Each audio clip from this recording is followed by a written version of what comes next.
Hey, thanks for checking out the Next Level Radio YouTube page. Be sure to subscribe to us on iTunes. Just search for Next Level Radio in the podcast list on iTunes. Also, you'll want to head to our website, nextlevelradioonline.com. There you'll find other interviews and podcasts, plus event coverage, as well as blogs for all of our staff.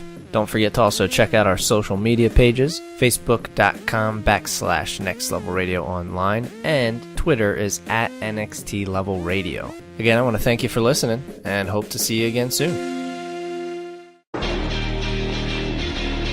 Then he goes, I drove Harrison Ford on Raiders of the Lost Ark 3.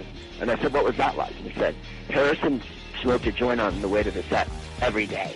And he said, one day Harrison Ford gets in the car with a saucepan. And he goes, Harrison, what are you doing? And he says, he ran out of rolling papers. And he opens up the saucepan lid, and dope smoke fills up the Jaguar. And Harrison Ford is sticking his head in the saucepan, snorting weed. Hey everybody, it's Greg Proops, the smartest man in the world, the specky one from Whose Line Is It Anyway? And you're grooving to Next Level Radio. Get it? Welcome to episode 22 of the Showcast here on Next Level. 22 of our second season. I am Ben Beck, joined, as always, by Adam Gorey and Steve Richards. What's up? Hey. The obligatory question that I'm not going to eliminate just because Adam wants me to. How was everybody's week? I actually was looking forward to this question this time. There we go. So yesterday I had the week was fine. We got to but we got to speak to a really great guest that we are all very excited for, so that was good. But yesterday we went to Knoebels, which for those of you not from this area is amusement park in the middle of the mountains. / campground, isn't it? / campground, yeah, it does have campground too. So there's my wife's cousins had their wedding there, which was interesting. Well, that's kind of cool. So we were there pretty much all day. It's interesting because Knoebels is a place where you don't pay to get in, you only pay to ride rides. So it's like a permanent carnival. Yeah, and I mean, some of the rides aren't bad, but it was kind of crowded because it was a Saturday. So, like some of the lines were like 45 minutes for this little wooden roller coaster. I'm like, I'm not waiting 45 minutes for a wooden roller coaster. So I didn't ride a crazy amount of rides, but we had Sam with us anyway. So we took him on a couple little like trains and stuff like that, but it was overall pretty fun though. Well, that's about the same as you would get with like Six Flags, and you'd be waiting in line 45 minutes to an hour for a roller coaster, except you paid to get in, and if you don't get to ride the roller coaster, then you wasted your money. Right, but those coasters are far and beyond better than anything at Knoebels. Oh, I'm sure. There is one complaint I have. You know those games where it's like 12 people play at one time? It's like a carnival game. 12 people play at one time, and you have the golf ball and you have to roll it up the ramp and it goes in like a hole. Yeah. And there's like red hole, blue, and gold or whatever it is. And if you get in like the red one, which is the top one, your person moves further. First one to the end. You're playing that with golf balls? That's what they played it with. What do you usually use, rubber balls? I know, I thought it was like a skee ball thing. I might be thinking of something different. No, it's if I've ever played them, it's usually like a skee ball kind of thing. Oh, and it's usually like a horse race where the horse moves further depending on what number you get it in. It's like the water gun ones, but it's you actually roll the ball up. So anyway, it started. I hit the red one right off the bat. I'm feeling good. So it comes back down. I shoot up, and it doesn't hit the red one again. But Andrea, my wife, sitting next to me, hits 2 red in a row, and we were maxed out, so we were getting a jumbo prize. And I look up, and she's in the lead with this other aisle, or this other number, which was number 5. I remember it vividly. All of a sudden, as I shoot up my next one, I'm waiting for the ball to come back down. I look up again, and number 5 is almost at the end, and then all of a sudden it's done. And number 5 finishes the race and wins, and I've thrown 3 balls at this point. So physically impossible, right? So we're all like, what the hell? And the guy who won was like, oh, I threw my ball up one time, it went in the red one and didn't come back down, and then I won. We were like, what? So the lady pulls out, there was a rock in his little like red hole. So the ball just sat there and kept registering a red, and he won. And we were all like, do we get to do this over or what? And she's like, oh, it would throw off our count. So, we can't do it over. So I was like, well, can we get our tickets back or get like a free game or something? She's like, let me call my manager or whatever. So she calls her manager. She comes back and she's like, I spoke to my manager.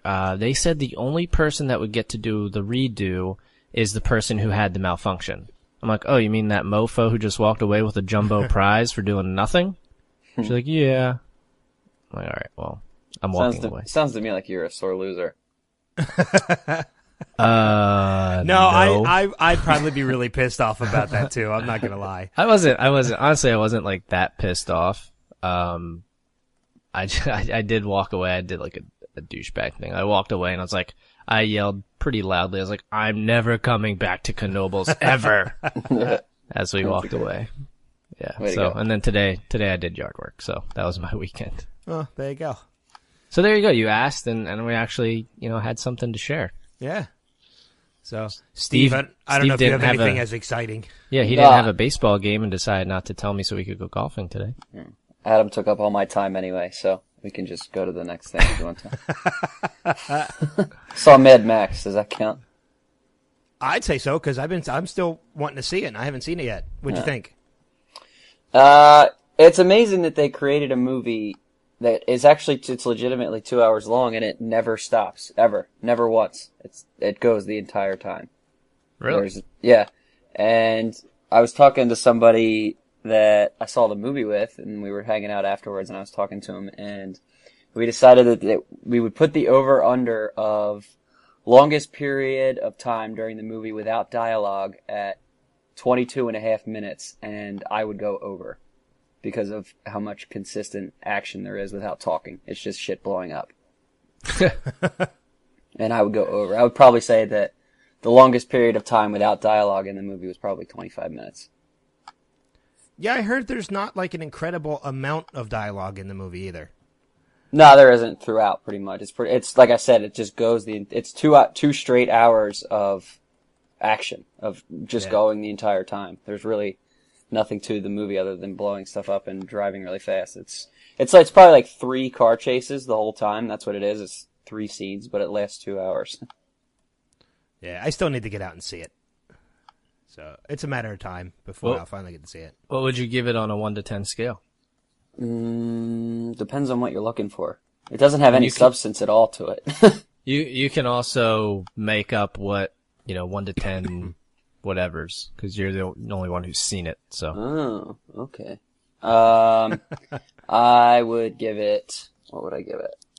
I guess it's probably a 7.5 or an 8, and I can't think of anything cool to give it right now. Demolition Cars, does that count? Sure.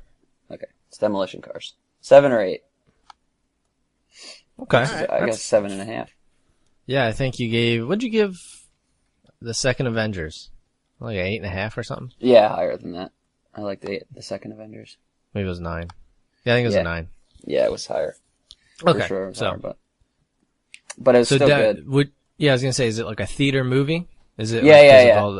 Yeah, for sure. Because of all the explosions and stuff like that.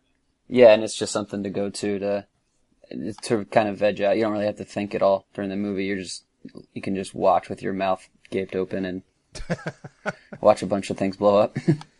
Did you see all the other ones before this one? No, not all of them. I was familiar with it, but I haven't seen them, all the ones. Okay. Yeah, because we know Adam hasn't seen them. Yeah, we do. As per Lucky's criticism when we had Lucky Yates on, co-hosting with us. Yeah. Asking how you can be the host of a pop culture podcast like this and not have seen any of the Mad Max movies. I think it was lack of choices, to be honest. They showed them this weekend. On the reason I'm a host on the podcast. That's what that is? Lack of other choices. Yeah, it could be. But my options are now open. I've got more choices if I ever want to replace. Yeah, but now I'm like grandfathered in. Yeah, I know. I got to keep you here. Sucker. I hit a couple barbecues this weekend, so Nobody asked you. I brought the question. I thought you asked the question. It's not answered. Oh, that's true. How was your weekend, Ben? I will say, however, that my sister and her husband own a liquor store out in Colorado. And my sister has been telling me for a while she's been sending me this liquor care package for Christmas. And my mom just went out to Colorado for the week, and I picked her up from the airport on Friday, and she brought all my liquor back because my sister never sent it since Christmas. So I got a couple bottles of wine. I got a bottle of Crown Royal Apple, this apricot ale that is like in a can that you serve cold. But she sent me out a bottle of this beer, and I tried it. And I will tell you right now that while I can't sit and drink a six-pack of it, not because it's a high alcohol content, but more because of how sweet it is, and you just can't. Yeah, I've seen those before. It's too much to do more than you probably couldn't do any more than 2, maybe 3, because of how sweet it is. It's called. It was so good. I already tried the one bottle she sent me, and it's so good that I found it in my area and already bought another 6-pack of it, so I have it in my fridge. Wow. It's called Not Your Father's Root Beer. Yeah. And I will tell you right now, it tastes exactly like root beer. Yep. Have you had it before, Steve? It's like 6% too. It is. Well, there's 3 different ones. The other 2 are limited. The one that you can get in the stores for 6-pack or case is 6%. There's another limited edition one that they release every once in a while that is 10%. And then there's another one that's even more limited that is 20%. It's pretty high. Wow. Yeah, for a beer that is crazy. Does it taste like root beer? It tastes almost identical to root beer. There's a slight beer taste. Less carbonation, I guess? No, it tastes like a root beer. There's just a slight ale taste to it, too. Okay. It does have less carbonation. I didn't think so. I thought it was okay. Only a little. I only know because I pour it out into a mug. The place where I get it, they pour it out into a mug. So you can literally just tip it over, and it won't fizz out. It doesn't fizz out, yeah. So it has a little bit less. But so you've had it before, Steve, too? Obviously. Oh, yeah. I've probably been drinking it for, I don't know, a couple months, I guess. This one bar, for whatever reason. You're drinking it for 20 years. Yeah. This one bar, for whatever reason, locally had it. And we tried it and haven't stopped drinking it since. Yeah, it's really good. It's really good. I didn't even think of it. Do the liquor stores sell beer out there? Is that why she can get both? Yes. Yeah. Okay. They're in Colorado. It's both. It's like a state store. It's liquor and beer. Lucky. And in every other state other than the one that we live in. Yeah. Other than Pennsylvania. Technically, it's Commonwealth, so maybe that's why. I don't know. Do things differently here. So. I don't know, because I think New Jersey is a Commonwealth, too, and they do state stores. No, they're not a Commonwealth. Oh. I know Kentucky is. There's like 1 or 2 more. I don't know what they are. New Jersey's, I'm not going to get into New Jersey. Well, yeah. PA is also the state where we can't have wine shipped to your door. So if you join a wine club like Stephen Amell's Knocking Point, you have to use a coworker's address in New Jersey in order to get it. Seems like a lot of effort.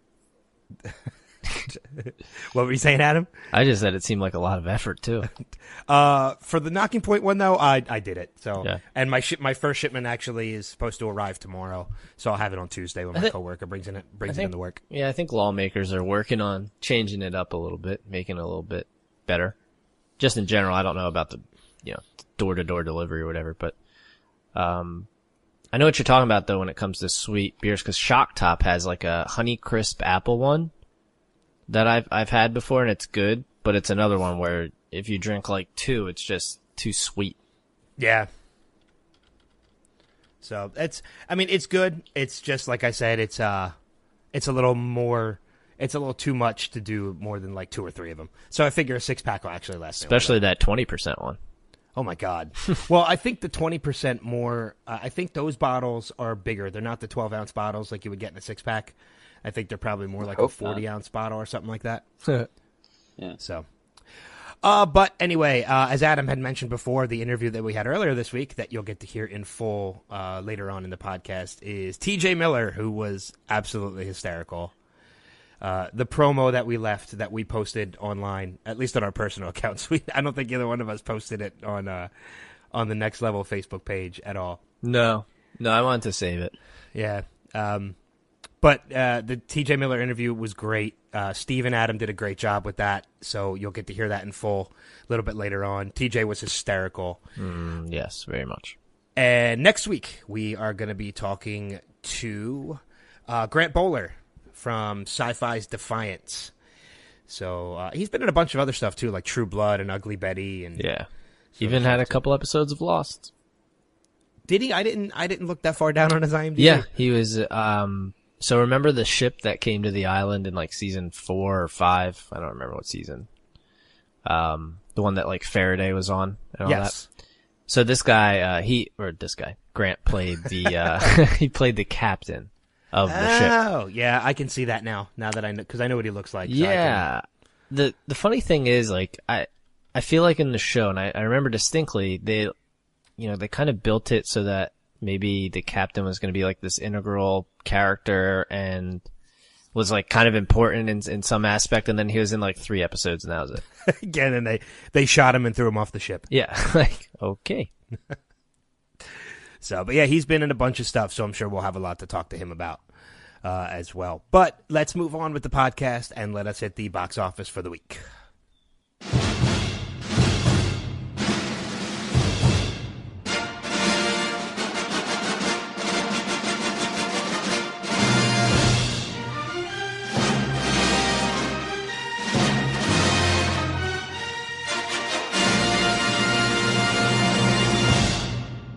All right, so in a surprise, number 1. Actually, sorry, I'll go backwards first. Number 5, Mad Max Fury Road, the movie we were just talking about that Steve saw, dropped back from number 4 to number 5. 7.9 million. 13 of those dollars was from Steve. Yeah, would have been 6 if I didn't go. I took 2 people with me. Now you throw off my train of thought. 4-week total, $130.8 million. Opening at number 4, kind of low, surprisingly, Entourage with 10.4 million. Steve was supposed to see a screening of that. That didn't happen. That for the week, I guess, yeah, Entourage opened Wednesday, I believe. So, overall, since Wednesday, it's made 17.8. Insidious Chapter 3 opening at number 3, with $23 million. San Andreas dropping out of the number 1 spot, getting kicked out. Still made another 26.4 for a 2-week total of $92 million. And opening at number 1, Spy. I'm embarrassed. Yeah. I 30 million. I am in shock about this. Yeah, I'm very surprised. You know what is even more surprising? It's Rotten Tomatoes rating. It's like a 90-something. It is at 95 certified fresh. 86 from the audience. Which, for a Melissa McCarthy vehicle, is astounding. Those are John Wick numbers. And they're Paddington Bear numbers. Careful. Well, let's not go that far. But for a comedy in general, to get over a 90% on Rotten Tomatoes is almost practically unheard of. You have to reach like cult standing for a comedy to get that high of a ranking. Do they have, I'm not as familiar with Rotten Tomatoes as you fellas. Do they do like all-timer rankings, and can you like categorize it into comedies so you can see like I guess I can't think of the word that I'm thinking of. What category it's in, like what other comedies it's compared with as far as the Rotten Tomatoes rating goes to? It's not exactly comparing other comedies. They do have listings of like top comedies. Like, I mean, for example, Monty Python and the Holy Grail, I think is at like a 98%. But I mean, again, it's a movie that, first off, when it came out, there was no Rotten Tomatoes, so it was very difficult to gauge that. But that's a cult movie. That's been out for years to get that kind of a number. Was Rotten Tomatoes a thing when like Wedding Crashers and Anchorman came out, or was it? I think so. Still before Rotten Tomatoes? I don't think it was as prevalent, but I think it was around. Okay. Well, I mean, like Rotten Tomatoes is so prevalent now that like it's what everybody uses now to gauge movies. I have the X1 thing from Comcast Xfinity, which is a service that's in Philadelphia. Well, I guess it's everywhere now. And Free plug.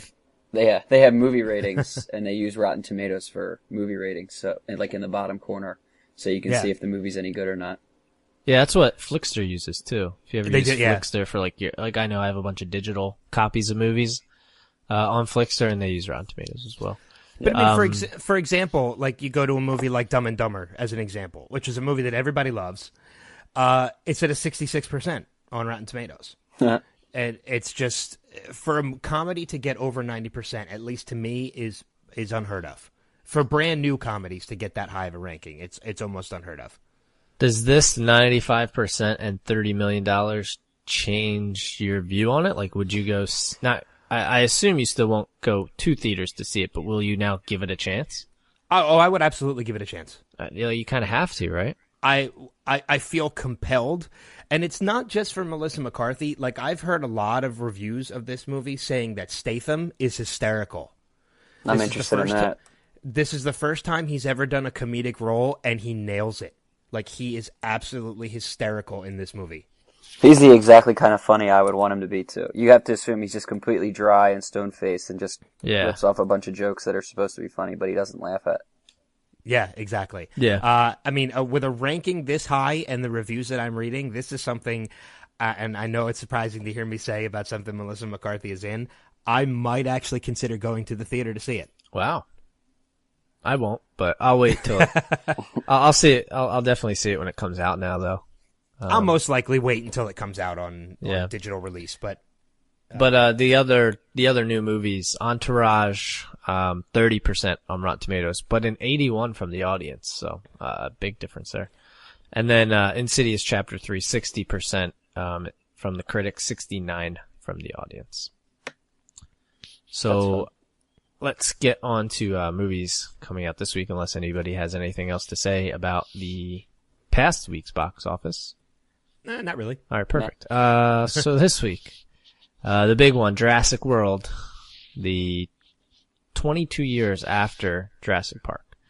But we're going to talk a little bit about that later, so I'll just keep moving. Me and Earl and the Dying Girl, which we talked about in Trailer Trash a couple weeks ago. The Wolf Pack, Set Fire to the Stars, Soaked in Bleach, and The 11th Hour.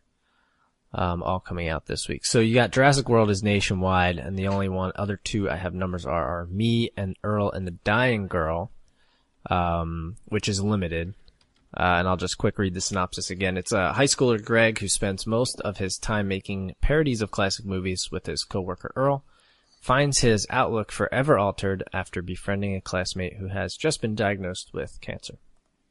And then did you read the Jurassic Park one? What's Jurassic Park about? It's about dinosaurs.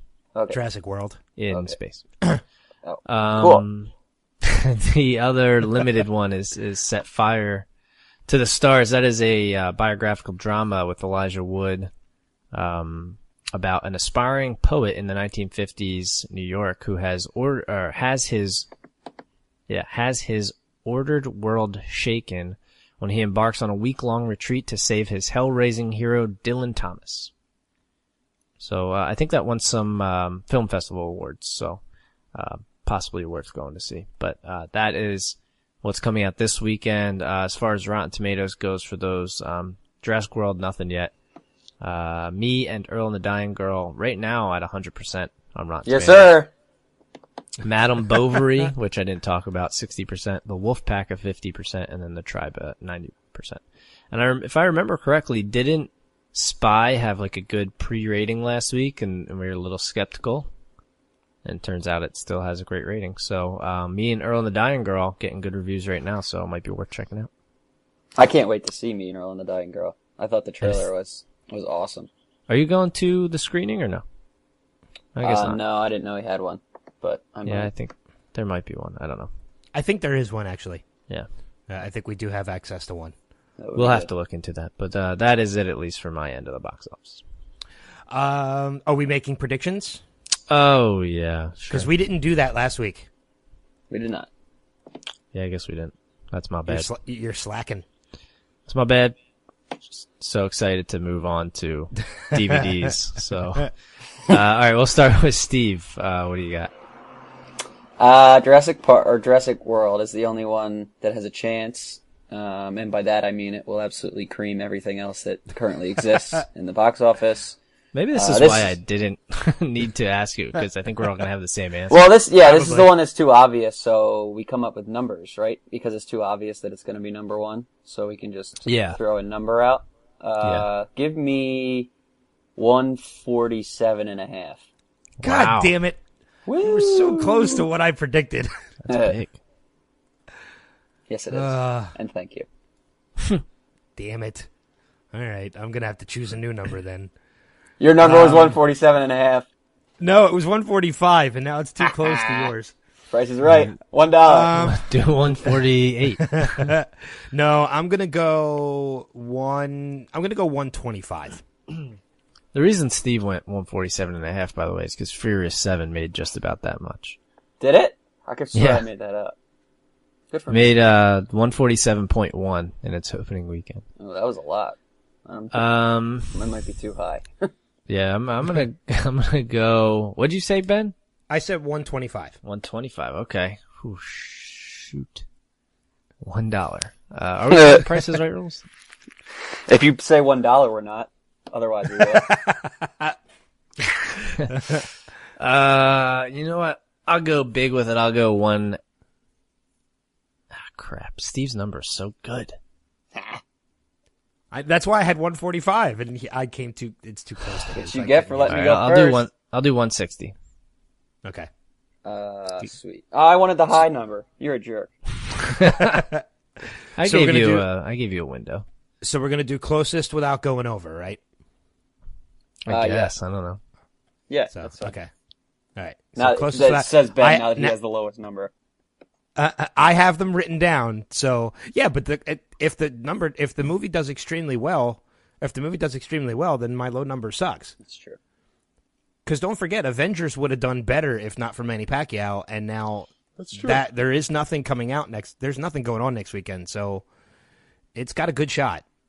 Yeah. Shout out to American Pharaoh, by the way, for winning the Triple Crown. Speaking of nothing going on next week, that happened this weekend. First time since, 78? Yeah. Oh, there you go. Those people are going to be rich until that horse stops breeding. Good for them. Good for the horse. All right, moving on to my end then with the entertainment segment. With the Blu-ray and DVD releases for the week, only one worth mentioning this week, but it is definitely a biggie, with Kingsman, The Secret Service, coming out to DVD Blu-ray this week. A spy organization recruits an unrefined but promising street kid into the agency's ultra-competitive training program just as a global threat emerges from a twisted tech genius. Starring Colin Firth, Michael Caine, and Samuel L. Jackson. Made $128 million at the box office, 74% on Rotten Tomatoes, 86% from the audience. Buy, rent, or pass. This is one I went to a screening of, and I fucking loved it. Oh. It is an absolute. It's not only a buy. It's already pre-ordered on Amazon, so I should have it by Tuesday.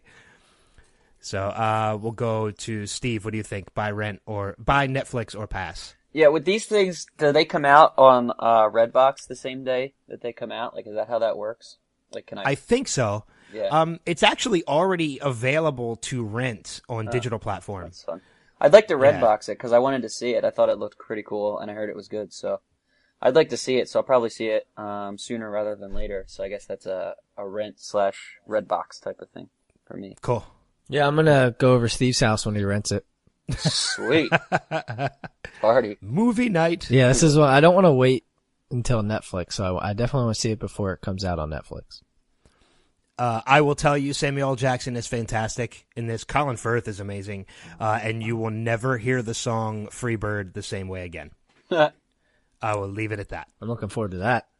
Yeah, you will. There's a scene with Freebird in the background, and it will just put some tarps down, man, because it will blow your mind. I hear it, yeah. I thought Michael Caine sang it. No. I mean, I heard the movie's pretty graphic, I guess would be the right word. Yeah, that's a good word for it. Okay. It's pretty gruesome at certain points. Like but Daredevil? It's really good. Yeah. Yeah, actually very similar to Daredevil. As in, like, the fight scenes make you cringe. Sweet. But it's awesome. Yeah. It's so good. That is awesome. You know what else is awesome? What's that? Everything is awesome. It's a Pratt kind of week. All right, that is it then for my end with the DVD and Blu-ray releases. But we're going to move on now to Steve's segment, and we're going to hit this week's Trailer Trash.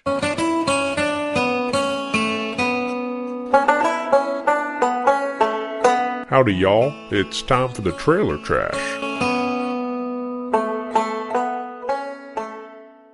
What do you got for us this week, Steve? Yeah, we kick off with the new Mission Impossible, which is called Rogue Nation. Obviously an action-adventure thriller that'll come out July 31st of this year. Regular cast coming back with Tom Cruise, Jeremy Renner, and Simon Pegg. It was Rebecca Ferguson, and there's an Alec Baldwin and Ving Rhames. Were all them in the... I don't really catch these anymore, but I think, Adam, you catch them. Are those guys recurring characters, or are they new? To the series, you mean? Yeah, Alec Baldwin and Ving Rhames and... I don't think Alec Baldwin's been in it. No, Alec Baldwin's new, because I watched them too. So, so some old guys, some new guys. Ethan and team take on their most impossible mission yet. God. Eradicating the Syndicate, an international rogue organization as highly skilled as they are, committed to destroying the IMF. Mission Impossible. Adam, this was your idea to talk about, so you get to go first. Dun, dun, dun, dun. You know, I'm a fan of these movies. The second one wasn't great, but I still enjoyed the third and fourth. The first is still the best. But dude, Ghost Protocol, the last one was amazing. It was really good. But you don't think the first one was better? I think the first one was great. I didn't mean to jump on your take on the... Yeah, I think he said Adam. I know you did, but I had to correct you. Correct me. No, not correct you, but just give you my opinion. I think Ghost Protocol is probably the best one so far. With Mission Impossible 3 probably closely behind. And this director also did Jack Reacher, Christopher McQuarrie, and I actually was pleasantly surprised with Jack Reacher. So, you know, the trailer does what it does. You know, pretty much just shows exciting shit that's gonna make you want to go see this, and it's an IMAX. So, I'm gonna give it trash to treasure. Ooh, Ben. Yeah, I'm on the same page. I'm a fan of these movies like Adam. I think the second one was horrible. So sorry, John Woo, for that. Woo! John Woo has a thing about doves. It's stupid. And there are a lot of them in Mission Impossible 2. It's ridiculous. Yeah, you're right. But I thought Ghost Protocol was amazing. I like the addition of Simon Pegg and Jeremy Renner into the series now from Ghost Protocol. So I'm looking forward to it. I've been looking forward to it ever since I heard them announce a fifth one. And because if it's anything on the same level or close to Ghost Protocol, it's going to be good. So I'm going to give it a trash or treasure. Cool. I will say that. Sorry, Steve. Ahead. Before no, you're fine. I'm just closing it. Go for it. It does seem that it's weird. The first one is a completely different movie from all the rest of them. You know what I mean? The first one was so involved and so, it wasn't all about special effects and just doing crazy shit. It was very involved. There was that big twist at the end, and this, ever since that, they've just been trying to go bigger and bigger. It's almost become like a James Bond thing. Yeah, the first one was more espionage-esque. Right. Like an episode of a spy television show, which is what the show was. And you're right. Ever since then, since the second one, they took a more action movie approach. Right. And they've just enhanced that ever since. So the first one is definitely a different tone and vibe than all the other ones. Yeah, and I'm not complaining at all. No, me neither. Yeah. So Steve, go ahead. So I promised myself that I would go one peg lower than whatever you guys did, because I knew Simon Pegg? I knew I was one Simon Pegg lower, because I knew I was that much less excited about it than you guys. So I think that puts me in the recycle bin. It's like you said, it's James Bond. It's like an Americanized version of James Bond, except James Bond is taller than 5'7", so I kind of like James Bond better. You never got involved in Scientology. Yeah, exactly. I'd rather talk about the Scientology documentary than this movie. So I'll go to the next one, which is another action adventure drama thriller called Everest. The first trailer came out this week and it was really cool. It's going to come out September 18th, 2015. As you could guess, the synopsis is a climbing expedition on Mount Everest, but it's devastated by a severe snowstorm. The director is Baltasar Kormacor. I blew that, but he also directed Two Guns, if you saw that movie. But the stars are in the actors and actresses. We're headlined here by Jake Gyllenhaal, Keira Knightley, Robin Wright, who plays the wife on House of Cards, Josh Brolin, Sam Worthington, and more, which is it just has a sweet cast. So, what did you guys think of the Everest trailer? It's your turn, Ben. I like the fact that it's based on a true story. Yeah. That keeps me intrigued. I mean, to be honest, if it wasn't based on a true story, I probably would probably skip it, or at least just wait for Netflix and check it out. So the fact that it's based on a true story keeps me intrigued, and for that reason, I definitely think I might check it out in theaters, or at least go to a screening if we get access to one. I love the cast. I think the cast is really big. Yeah. So for that reason, mainly because if it was not based on a true story, I'd put it in the recycle bin. But because it's based on a true story, I'll give it a trash to treasure. Cool. What do you got? I also obviously like the cast. It's a good cast, and I didn't even really realize it watching the trailer somehow. Like, I didn't realize how famous big of a everybody cast was. it had. Yeah. Yeah. So, the true story thing is good too, because I do agree with, if it wasn't based on a true story, I'd probably take a few more liberties with the whole climbing thing and everything like that. But, the CGI and everything looks phenomenal from the trailer. Yeah. Sure. But I don't know that this movie really does much for me. So I'm actually going to do the recycle bin on this one. All right. I'm going to go trash to treasure. I like pretty much what you guys said. All the stars will get people to come out to the movie. The based on a true story will keep it within the realm of possibility, hopefully. I might be in love with Keira Knightley, so if you're listening, call me. But yeah, other than that, I think just everything about it is really cool. And I'd be excited to see the movie. And I think the trailer did a good job of kind of capturing anticipation as well. So this was a trash to treasure for me. Also, Michael Kelly's in it from okay. House of Cards. Oh, there you go. More names. I think there's people everywhere. There's people are all around the movie. So. Do you know who he plays on House of Cards, Steve? No, I don't know who Michael Kelly is without Stamper. knowing. He plays Doug Stamper. Oh, Stamper's in it? Cool. I couldn't see his picture, so. Sweet. Next, moving with another drama that's kind of a, not really real, but it's a history piece. Macbeth, the trailer came out. Again, another one that'll come out in the fall for October 2nd in the UK anyway. The United States release probably would be far behind that. Macbeth, the Duke of Scotland, receives a prophecy from a trio of witches that one day he will become King of Scotland.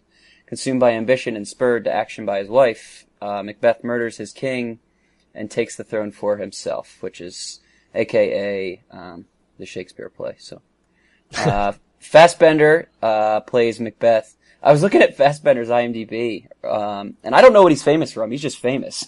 He started, I guess, the first time I noticed him was 300. He was one of the main guys from 300. He's also done some X-Men stuff, so he's done a bunch of things, but people just know who Fassbender is. He's Macbeth. Elizabeth Debicki, who is also in Everest, will be Lady Macbeth. David Thewlis is also known as the werewolf from the Harry Potter movies. And Marion Cotillard, who is the real bad guy in Dark Knight. Once you get the twist, spoiler alert. She's Lady Macbeth. Oh yeah, Elizabeth Debicki's Lady Macduff. Sorry, she's a Macduff. Yeah, she's a Duff. Cotillard is Macbeth. So Adam, I think it's your turn again. What did you think of Macbeth? Well, according to IMDb, people who liked Everest will also like Macbeth. It's because of Elizabeth Debicki. It's gotta be. It's gotta be. I'm a big Fassbender person. I think you guys both know that. I know him. I mean, he's been in, you kind of said it. He's been in, I've seen him in Inglourious Bastards, Prometheus, which a lot of people didn't like, but I still bought and enjoy sometimes. 12 Years a Slave he was in. I think he really came on when he did the X-Men First Class, and then of course the Days of Futures Past. But the trailer itself for me, I mean, it's based off a Shakespeare play, so hopefully they don't do it injustice. Essentially, Sure. Fassbender's awesome though, so I mean, I'm gonna give it a trash to treasure on that alone. But going off the trailer, I think it gives it like a darker, it's a very dark feel to it, which I think is obviously intentional. Yeah. Plays but not it just, exactly like. right. It seems like my kind of flick. Cool. What do you think, Ben? Don't get me wrong. I'm a big fan of Shakespeare stuff. All right, people who liked Everest might not like Macbeth. I read Shakespeare in high school. I performed Shakespeare in high school, so I'm a big Shakespeare fan. One of my favorite Shakespeare movies to this day is the version of Hamlet done by Kenneth Branagh, which had an amazing cast in it. Everybody from Kenneth Branagh to Robin Williams and Billy Crystal and people you wouldn't ordinarily see performing Shakespeare, and it's very long. It's like 3.5 hours, but it's very well done. And to me, when people try to fit Shakespeare into a 2-hour time frame, and sometimes even less, or try and modernize it like Romeo and Juliet with Leo DiCaprio, you screw it up. What was wrong with that movie? That was a horrible movie. Please, come on. What about Lawrence Fishburne's Othello? I never saw it. So I'm very picky when it comes to Shakespeare movies brought to life because of the fact that it's very tough to fit that story true to word into a 2-hour time frame. For that reason, granted, it's got a good cast. Fassbender is amazing. I think I'm going to give it a dumpster fire. Whoa, that's low. Yeah. It does have like a Robin Hood-ish type of feel with Russell Crowe, Robin Hood. Which didn't do too well, but I'm still giving it the you're benefit of the you're not doubt. saving yourself that much by I'm using giving that it as the a comparison. benefit of the doubt. Damn it. Yeah. Go ahead. Dumpster fire, basically just because, like I said, I'm very picky when it comes to Shakespeare. Because you're racist. So, Steve. What? Yeah, I'm not racist, so I'm gonna go with come on, trash to treasure for sure. No, not for sure, but I am excited to see it. Like you said, Fassbender's a good actor, and I think he can do well carrying a movie, which is obviously what he's going to do as Macbeth. So it'll be cool to see it. I like seeing things like this, kind of on the other side of Ben, where he's picky about it. I'm not, I guess, just because I don't really know why, but I like to see things in movie form and such, like books, and when they turn those into movies and such. So I don't mind the adaptation part, so I think it'll be worth watching, so I'm going to go treasure as well. Next up, and just a little bit on the lighter side, is Joe Dirt 2. Not too much lighter than Macbeth, but just a little bit. This comes out July 16th. The synopsis is, when a happy family man, Joe Dirt, finds himself transported to the recent past, he begins an epic journey to get back his loved ones in the present. David Spade, obviously, is Joe Dirt. Brittany Daniel is in it, who has a recurring role on Always Sunny. Patrick Warburton, who is famous for having a cool voice. What is he, Putty? Is that what his name is in Seinfeld? Yeah, I think so. And he did. He's Joe. I think he's Joe Swanson. I was just gonna say he's also Joe Swanson on Family Guy. Yeah, he's got a cool voice. And Kronk in Emperor's New Groove. Yeah, he does a lot of animated stuff. But Christopher Walken is in this as well. I'm sure there's other cameo appearances that I'm not going to mention. I'm not sure whose turn it is. I think it's Ben's turn. Joe Dirt 2. And see, now I'm going to get crucified because of the fact that I gave Macbeth a dumpster fire, but I'm going to give this one anything but a favorable review. Oh my god! All right, look, the first movie was fun. I mean, as much as people probably want, as much as people want to criticize it, it was fun. It was a fun comedy. You and me, we're fucking done professionally. It was just so stupid that it was funny, and that's exactly what the movie was meant to be. Are you done? So, I mean, when it comes to the sequel, I mean, it seems like the sequel has taken almost like a hot tub time machine approach. Yeah, the second one of that did so well. Yeah, I know. Because, like, there's time travel involved in Joe Dirt, which is crazy. But because of the fact that there's a lot of the original cast coming back, now the fact that it's going straight to internet does not help it very much. It's getting released directly on Crackle.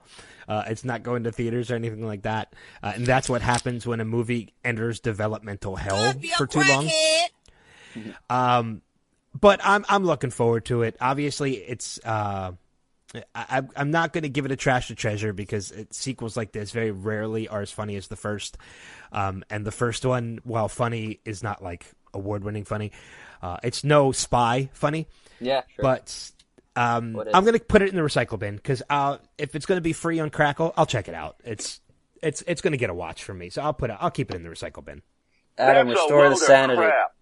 Restore the sanity, please. Yeah, this is such a dumpster fire that seriously, this is a 10 alarmer or whatever, however many people it would take to put out a humongous fire. This is what it is. This is so stupid. Why?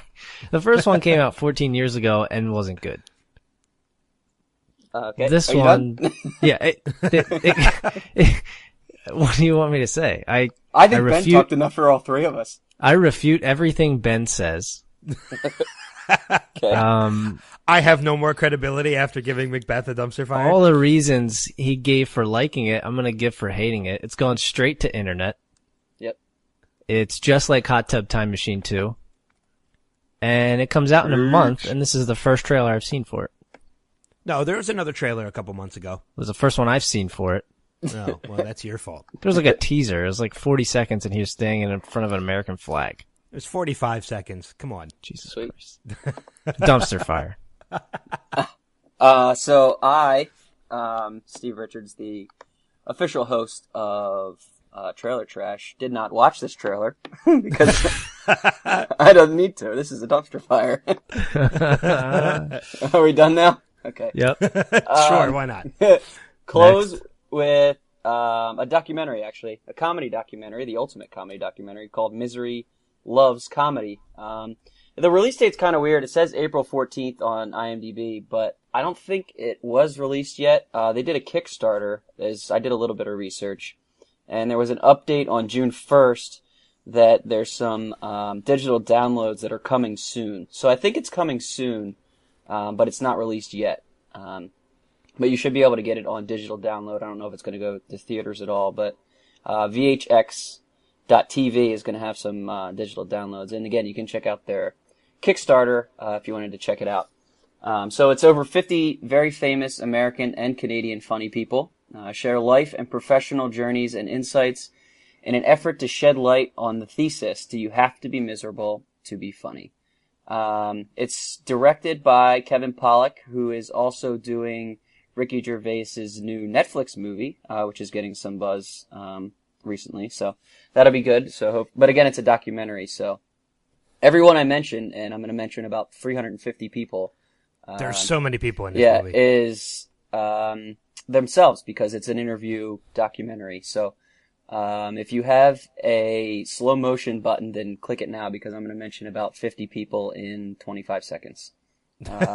In this movie is Sam Rockwell, Amy Schumer, Matthew Perry, Jon Favreau, Freddie Prinze Jr., Kevin Smith, Jermaine Clement, Bobby Cannavale, Jimmy Fallon, Stephen Merchant, Janine Garofalo, Judd Apatow, Christopher Guest, Whoopi Goldberg, Joe Trugolo, Bob Saget, Kumail Nanjiani, Martin Short, Nick Swartzen, Jason Alexander, Sam Levine, Kevin Pollak, Jim Gaffigan, Matt Walsh, Jason Reitman, Louis Black, Mark Maron, Chris Hardwick, David Koechner, Kevin Nealon, David Wayne, Richard Lewis, Andy Richter, Paul F. Tompkins, Jim Jeffries, Robert Smigel, Maria Bamford, James L. Brooks, Mike Birbiglia, Penn Jillette, Greg Proops, who we know, Andy Kindler, Scott Ackerman, Jim Norton, Jim Delaney, Dana Gould, Kathleen Madigan, Wayne Fetterman, and Alan Zweibel, plus more that I didn't quite name, but those are all the ones with IMDb pictures. So all those people are...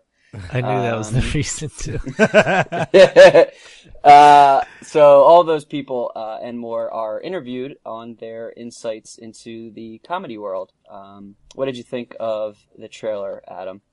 Yeah, I'll go first so we don't take a nosedive like we did with the last trailer we just talked about. God. Yeah, Greg Proops, by the way, nextlevelradioonline.com/interviews, since we talked to him a few months ago. Yeah, this is so up my alley, it's not even funny. I love all those comedians for the most part. It's a lot of comedians to love. Yeah, exactly. And that's kind of the question they asked. Do you have to be miserable to be funny? Is such a thing, especially with stand-up comedians. There's always that that rumor or whatever. Like, I don't know if it's a myth or legend or whatever, but there's always that thing there saying, that all the stand-up comedians, or most of the great ones, have all been miserable off stage, but they're so funny on stage. And they all fall, not all, but a lot of them fall into drug habits or alcoholism or things of that nature, depression, everything like that. So, it'll be really interesting to take a deep look, not just at a couple, but like you said, like 50 different people who have done stand-up comedy, all kinds of comedy, and see what their life really is like off stage, because you don't really know. So this is a total treasure for me. Yep. What do you think, Ben? Yeah, I'm in total agreement. This is definitely something. I've been a huge stand-up fan for the longest time. I actually went to a stand-up show last night. My friend Taylor Mason, who we're going to have on the podcast eventually, was back in town last night, so I went to go see him. And I love stand-up comedy. I've been wanting. I saw this trailer for this documentary a while back, and it's something I've been highly anticipating. There's so many great comedians in this. It's a great opportunity to get some insight from them. So this is an absolute trash to treasure for me. I can't wait to watch this. Yeah, I wanted to close on a positive because this is the last one we'll do. But this is 100% agreement with all the things that you guys said. It's going to be the stories that are going to come out of this documentary are going to be awesome. They're going to be funny. They're going to be positive. They're going to be negative. They're just going to be all over the place, and it's going to be from all sorts of different people that you've definitely heard of if you're into the comedy world at all. So I think this is pretty much a gold mine. I think if it did go to theaters that it would do, well enough, considering it's a documentary, so it couldn't have been too expensive to make, I wouldn't think. So I think it would do well, but I don't think it's going to do that. But whenever that digital download does come out, I think I'm going to make sure I catch it for sure. So. Yeah, I almost think that 90 minutes is not long enough for this number of comedians. Yeah, I agree. Yeah, it is. Yeah, it's a 94-minute documentary listed, so I would agree with that. Yeah, with this many comedians, this thing could be 3 hours, and I would still watch the whole thing. Yeah, completely agree. The best part about comedians are their stories. Exactly. Yeah. Absolutely. Like when we had Greg on, where he told us that Harrison Ford story. That was so great. I love that so much.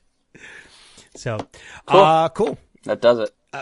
All right, so that does it for this week's Trailer Trash. If you guys want to see any of the trailers that we just talked about, go to our website, www.nextlevelradioonline.com, and click on the Trailer Trash tab. All of these trailers are already up on the site, so go ahead and check them out for yourselves. In the meantime, we are going to take a break, and we will be back in very shortly. Stick around.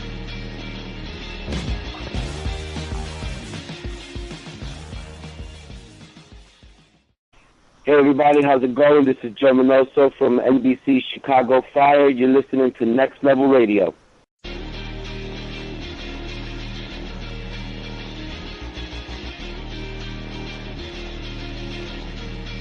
Catalina wine mixer. All right, we're going to push forward, and we're going to go right into this week's Next Level News. This is Next Level News. 5 stories to bring to you for Next Level News for this week, starting off first with Prison Break, limited series in development at Fox. Prison Break may be getting sprung from television purgatory. Fox is developing a limited series revival of its 2005 to 2009 drama series that would reteam stars Wentworth Miller and Dominic Purcell. They've already been reteamed. Well, they've been reteamed on The Flash and now Legends of Tomorrow. So, but this is going to be bringing. It's going to be very. I'm going to be very curious to see how they do this because they killed off Wentworth Miller's character. Yeah, they did. It's going to be very interesting to see how they do this with him being one of the main characters and being killed off. So, But details are sketchy, but it would be very similar to last year's 24 Live Another Day in that it would span a dozen or so episodes and feature a close-ended storyline. Could have sworn season 3 or 4 or whatever it was did that. No, they pretty much wrapped it up. That's what I mean. Whenever they finished the finale like that was a closed storyline. True. In more television news, more along Netflix lines, Arrested Development Season 5 is definitely coming in 2016. Mega producer Brian Grazer, who has been part of the show since its first incarnation on Fox, announced the news on a podcast. I had a conversation with Fox this morning, and Netflix is determined to do more episodes, so we're going to do more episodes. The turn of the year, January, February, we're going to start it. It's a lot of juggling of all these stars' lives. I made the call to Mitch Hurwitz, the show creator, to say everybody is in. So come 2016, we're going to see more episodes of Arrested Development, which I'm happy about because I love that show. That's never a bad thing. No, not at all. Moving on to movie news, Disney developing a Fantasia sequence into a live-action movie. Disney is developing a movie based around the iconic Night on Bald Mountain closing sequence from the 1940 animated pic Fantasia for its latest live-action adaptation. This coming right off of Tron 3 being dumped because they had no more time in their slot. Yeah. And now they're developing another live-action movie. Sounds about right. So I call bullshit on the reasoning behind Tron 3 being dumped. Yeah, that's fair. The classic animated pic at Fantasia consisted of 8 musical segments, including Night on Bald Mountain, which centered on a winged creature that raised the dead. This is going to be pretty damn cool, because I love Fantasia, and Night on Bald Mountain is a great segment. They haven't gotten one of their live actions yet, though. Like none of the live actions are all that are any good, really. Well, Alice in Wonderland wasn't bad. Wasn't great. Is that the Johnny Depp one? Yeah. Yes. Okay. I wasn't a big fan of that one. What about Cinderella? Didn't see it yet. Okay, me neither. Yeah, I didn't either, but I didn't do that well, did it? That's what I was going off of. I don't know. I didn't hear rave reviews about it. But I mean, Disney's on a live-action kick right now. Yeah. They have Alice Through the Looking Glass is slated for 2016. Beauty and the Beast, The Jungle Book, which is going to be directed by Favreau. Pirates of the Caribbean. Well, that's not really. That's a live action, but animated. We're talking like live action off a cartoon. Yeah. No. Mulan, Dumbo, Winnie the Pooh, and Tinkerbell. Right, and that's what I mean. I guess they better get one of those right out of the process of elimination. But, I'm sure they will. Saying so far, it's been kind of sketchy so far, but I think Mulan's probably got the best chance out of all of them. Mainly because of the fact that it's not an animal being brought to life; it's people. How many has Tim Burton done? Did he just do the one? He just did Alice in Wonderland, right? He did Alice in Wonderland. Nightmare Before Christmas is technically a Disney vehicle. No, I'm talking about these the live action. These live action ones. Yeah. I think that's just the first one. I don't know. I feel like a lot of them have that kind of feel to it for some reason. These live action ones. He's going to be doing Dumbo too. So the characters are so pale looking and everything like that. I don't know. It's complete difference from the animated films that they do. It's just, I don't know. I don't like how they've been making them. Yeah. Well, we'll see. We'll see how it turns out. Moving on to more television news. Stephen Colbert announces new Late Show band leader. Stephen Colbert has introduced Jon Batiste as the new Late Show band leader on CBS. The talk show host made the announcement on Thursday. His music makes the audience feel good, so we have to install a do not make love sign, said Colbert. I'm thrilled. This is a match made in heaven. Get ready for a love riot in late night, said Jon Batiste. Jon Batiste, who hails from New Orleans, most recently appeared on the second and third seasons of HBO's Trend. And The Late Show with Stephen Colbert premieres on September 8th. And wrapping up in Next Level News, the Strong Museum welcomes Pac-Man and Tetris into its World Video Game Hall of Fame. The Strong National Museum of Play has finally selected its first class of video games to enter the World Video Game Hall of Fame. And the 6 games are Doom, Pac-Man, Pong, Super Mario Bros., Tetris, and World of Warcraft. With the exception of World of Warcraft, all are classic games that gamers have been playing since the new millennium. I talked about this with a group chat that I'm in, and I mean, we were talking about how there aren't any sports games represented. I think the best thing for them is they could keep doing this, then just induct a bunch of more games next year. Well, that's what they said, but that's what they mean by first class. This is the first year of it. They're going to bring in more every year from now on. Yeah, that would be good. But then, I mean, I was thinking that what are you going to take out if you want to put in? I think there should be a sports game in the first year, just because sports is such a prevalent genre of video games, but it's kind of tough to take something out to put in a sports game if you're only going to put in the number that they put in. Yeah, I think what hurts a lot of the sports games is that there's one every year. So do you make it, the whole... It's a franchise. So it's franchise? Madden or FIFA, or Tecmo Bowl wasn't a franchise. Tecmo Bowl was just awesome in Tecmo Bowl.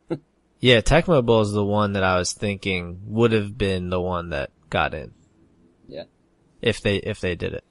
Or even I don't know, was Blitz that popular? I know I played it a lot. I don't know. It wasn't first induction Hall of Fame represent the sports genre popular. Yeah. But I think the hardest part about the sports games is that, I don't think you can induct the entire franchise because not every game is a winner. Right. There are some Maddens that have been absolutely horrendous. Well, yeah, and the Maddens from, I don't know, how long have they been doing it? 20 years or something like that? I think it's 85. More than that, yeah. I think... Is it more? No, it can't be more than that. It can't be more than 85. 85 years? No, it's more than 20 years. First year. Okay. Yeah, it's more than 20 years. Oh, okay, yeah. I think 85 was no, maybe 95. Well, either way, the one from 20 years ago is so much different from the one now. So it's hard to generalize the franchise like that. Yeah, I guess that's fair. Because you'd have to. I think you would have to pick. It's been since 2000. It's been since 1988. So I was a couple years off. You'd have to pick a particular year to induct. You couldn't do the entire franchise. Because are all the ones that got inducted specific? Doom had a couple, didn't it? Yeah, but it's the first Doom. The first Doom game. It's the first. And Doom the first game. Super Mario Brothers. Yes, and the original Super Mario Brothers. Okay.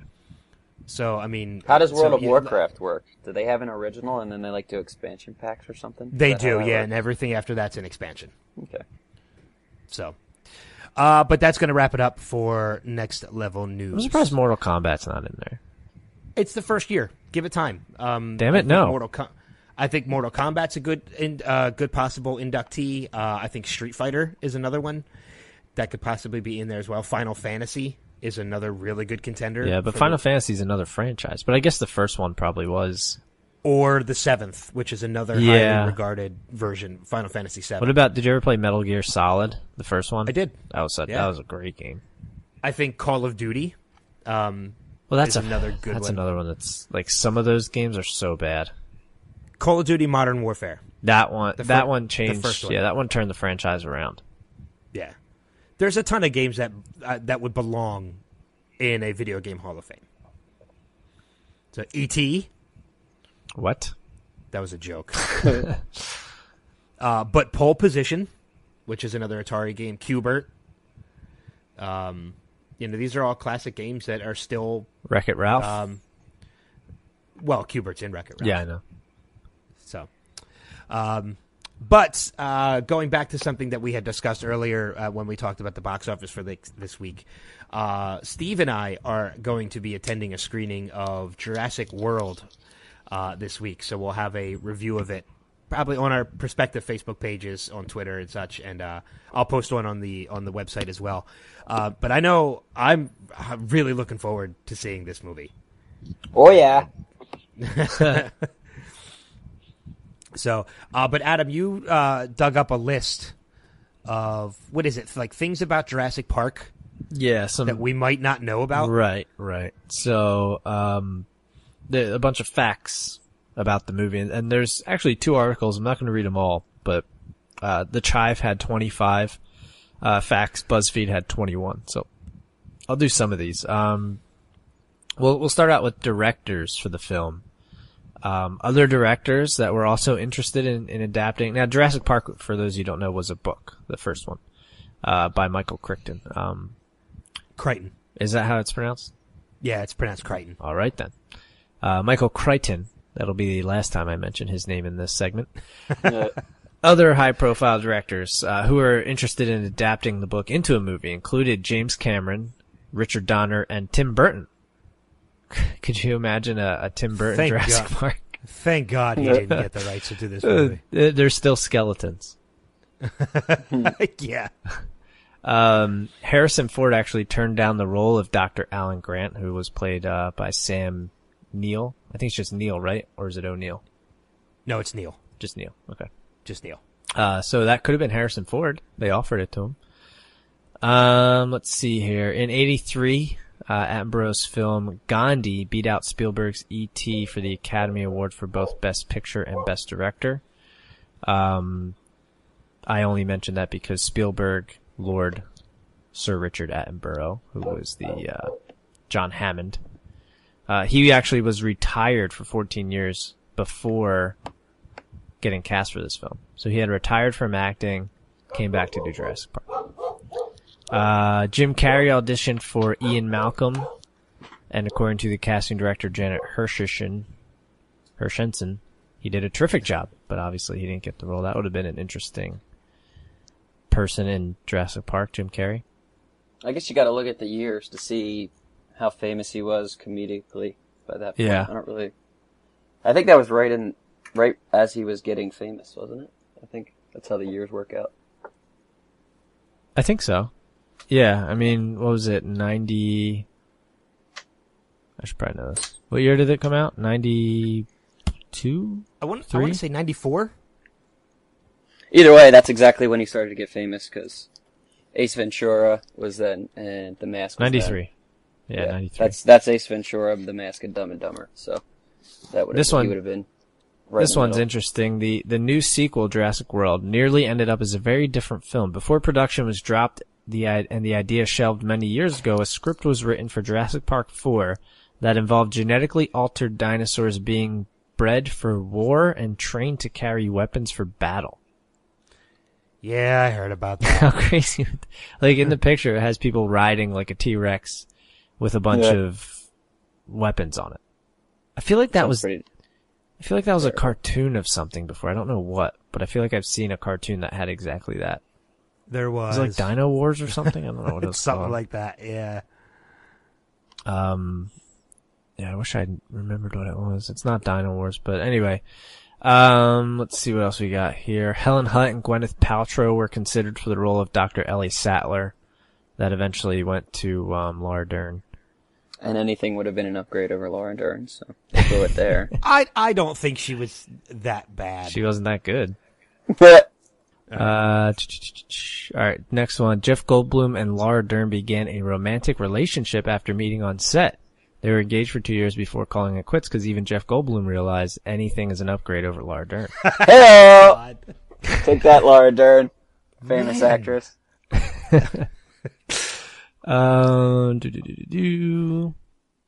Sam Neill actually injured himself with a flare. Remember when he was using the flare to distract the T-Rex? Yeah. He actually got hurt in that scene. The scene where the two kids are in the car and the T-Rex is pushing like the glass into them. The screams. Getting hurt. Yeah. The screams in that scene are genuine. The animatronic T-Rex was not supposed to break the plexiglass. Oh, that's pretty freaky. Yeah, right? There was one of these. Let me see if I can find it. I think it's this one. Okay. Yeah, it's the first one on the Chive. If you thought the T-Rex looked scary on screen, and this kind of goes off the last one, apparently things weren't all that different during the film either. Thanks to the rain, the animatronic T-Rex would frequently short-circuit and come alive of its own accord. Producer Kathleen Kennedy said, "We'd be eating lunch and all of a sudden the T-Rex would come alive. At first we didn't know what was happening, and then we realized it was the rain. You'd hear people start screaming." That's awesome. How fantastic is that? That's great. Holy crap. There is a little Easter egg here on one of Nedry's computer screens. Jaws is playing, which is another Steve Berg Spielberg classic. Throughout the film, I don't know if you noticed this, Ian Malcolm and Hammond were wearing opposite colors. Malcolm, played by Goldblum, wore black, and Hammond wore white. This is on purpose. It was to represent the fact that the two are diametrically opposed idealistically. But who wore white? John Hammond. Oh, John Colonel Hammond. Sanders. Okay, I was going to say Malcolm. He's not Colonel Sanders. Yeah. Because I was going to say Alan Grant didn't wear white. I thought I had it confused. Okay. No, but he did wear the Indiana Jones hat pretty well. He did. He did indeed. Give me some Raptor facts. Yeah. I was just going to say. The Velociraptors costumes were done Godzilla style, equipped with puppeteers in lizard suits. The man-sized Velociraptors were actually much bigger than the real species, though shortly before the movie's release, paleontologists discovered a larger species of Velociraptor called the Utah Raptor. Not the Toronto Raptors, Steve, sorry. And no lie, it's spelled Utah like the state, so Utah Raptor. So there's some Velociraptor knowledge dropping on you. There's another raptor one in here somewhere. I think it was about the noises they make. The noise used to convey the velociraptors talking to each other is actually the sound of tortoises having sex. Now we're cooking. Let's see. Actor Whit Hertford, the creepy, annoying kid from the beginning of the film, went on to be the voice of Hip in Land Before Time 3. Do you remember that annoying kid? I think he also auditioned for a role on Hook too, didn't he? No, you're thinking of the guy who played Tim Murphy, the actual little kid in it. This was the other annoying kid. This was a different. This was a kid who the guy I was just talking about was in the movie for like 10 seconds. Oh yeah. In the beginning, the kid that Alan Grant is talking to. Yes. Yeah, I remember. Yes.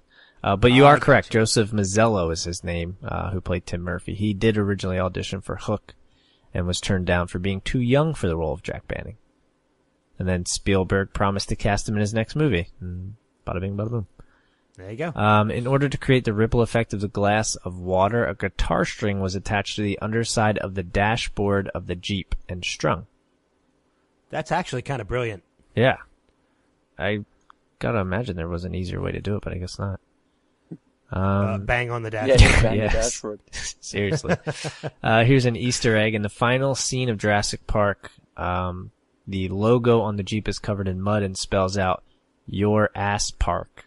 A subtle joke that you're lucky to get out with your ass in one piece. I don't know if that's true or if somebody just made that up, but that's pretty made up.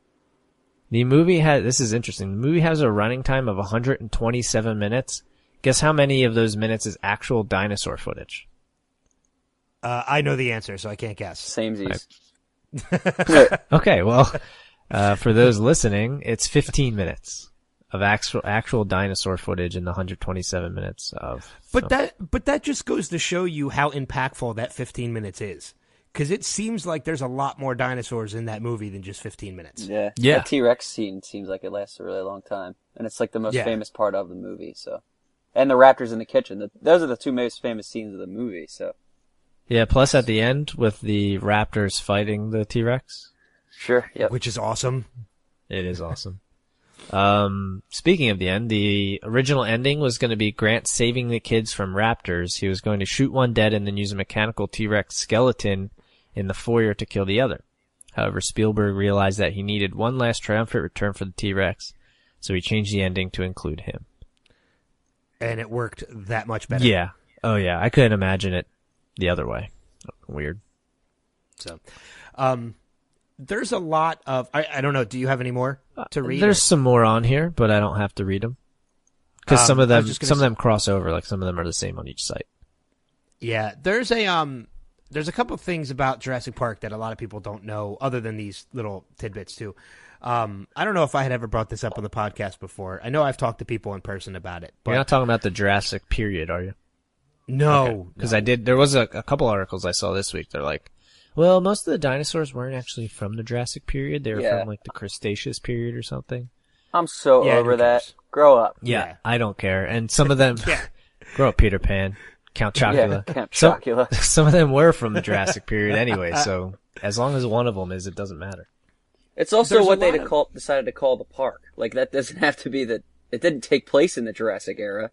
It's just what they called the park that they built. Exactly. Yeah.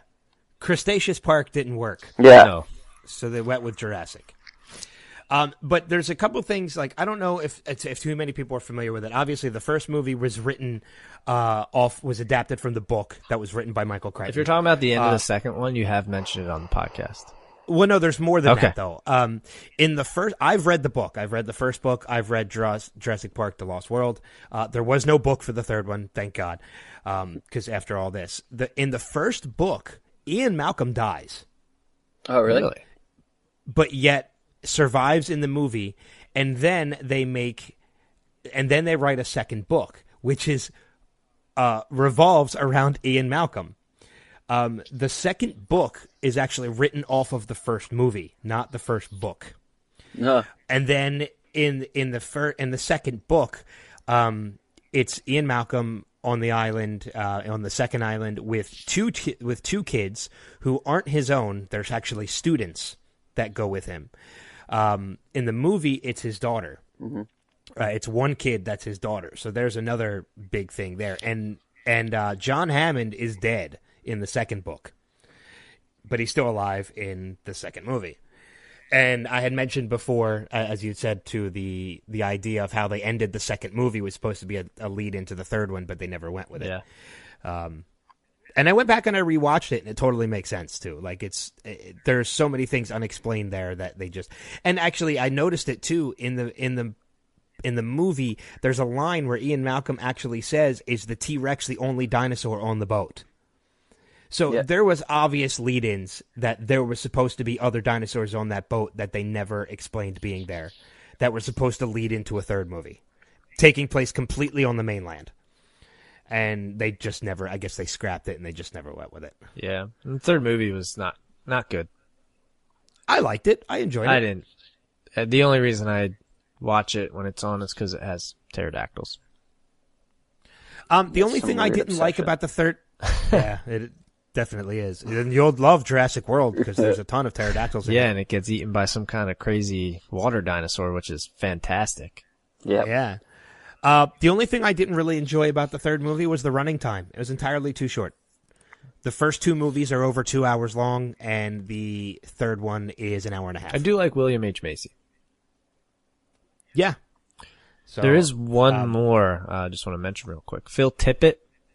I love this one. He's terrible at his job, because in the end credits, it says Dinosaur Supervisor, Phil Tippett. You had one job, Phil Tippett. Yeah, that's there's like a meme out there. You had one job, Phil Tippett.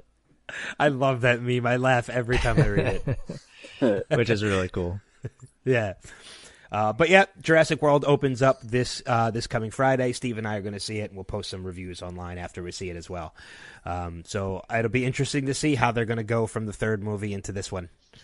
And even if they even mention any of the other movies, they would have to mention at least the first one. Yeah, there's got to be something to do with it. But I'm sure John Hammond's name comes up. Yeah, it would have to. So, but we are going to take another break. When we come back, you're going to hear our full interview with TJ Miller. And then after that, we'll come back. We'll do our weekly update. We'll talk about a show that is going to be wrapping up in a couple weeks. We'll talk about that real quick. Oh, yeah. Well, by the time you're listening to it, yeah, it'll be this week, this coming weekend. So, yeah, we'll take a break. We'll be back.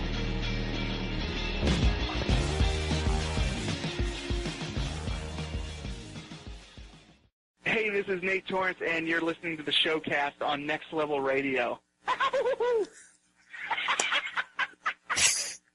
That's great. Keep that whole thing. No, I'm going to.